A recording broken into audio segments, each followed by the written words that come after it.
Greetings, traveller. So at the end of last year, you may have seen on my social media that I was very lucky to be asked to write a poem for BBC Northern Ireland's end of year television advert, which was then read by the actress and comedian Diona Doherty. And I've been meaning to share the video for a while now, but I thought rather than just share the video, I would actually give you a little behind the scenes look at the recording process that night back in December. It was a really exciting project for me, and it was actually a really quick turnaround time on it. I think from I initially had the meeting to when we recorded the poem was only a period of about 2 weeks. So it was quite intense, but really enjoyable. And I'd just like to share some of the videos and images that I took that night. So without further ado, I'll hand over to me. Here I am in the famous black staff house. You can see the arrows there pointing the way up to Studio A in the dressing room. You can also see that for some reason I thought the cardigan and tablecloth shirt would be the best look for the big night in the BBC. But in the dressing room it was proper showbiz. Lights around the mirror. We even had free pizza, which for a struggling artist is pretty much as good as it gets. And just over my right shoulder there, you can possibly just make out Diona getting her makeup on. And there she is with the makeup on, me without. It was at that point that the BBC then asked me to read the poem, just to get an idea for how I would do it, the kind of the flow and the rhythm, which I did. And then Diona did it in the way that she had interpreted the words and the way that she had been rehearsing. And her version just blew me away. Over the years I have heard other people read my work, but none to that level, to that standard. And I think it was, you'll see it in a second when you see the actual video, but it was at that point that it stopped being my words and became Diona's words. It was then that we moved from the makeup room into Studio A where the poem was being filmed. You can see it's all very dark and moody, and that's where Diona was doing the piece to camera. How do you measure time?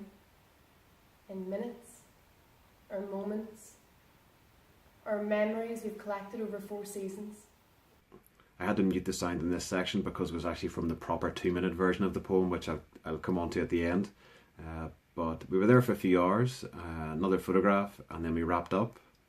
This is me in the dressing room of BBC Blackstaff House, and we've just finished recording the poem. So I'm going to turn out the lights, and I'm going to go home because it is 10:30. Good night, and here's the video. How do you measure time? In minutes, or moments, or memories we've collected over 4 seasons?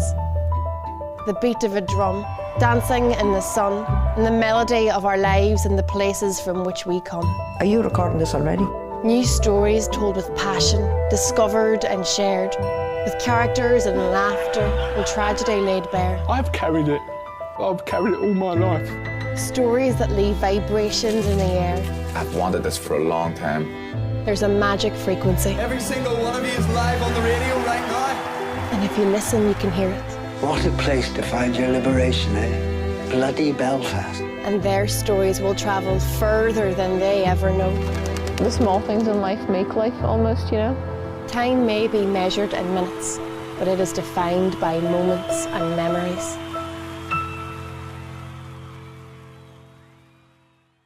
And that's it. I hope you enjoyed that poem, and I hope you enjoyed that little behind the scenes glimpse of how the magic happens.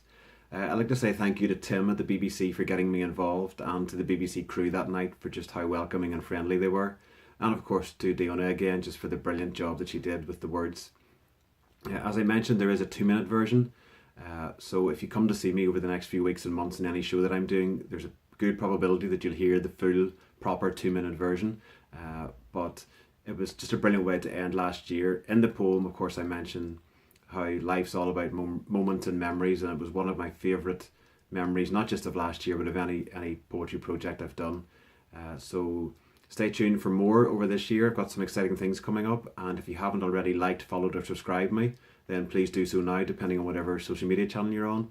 But for now, our time is up.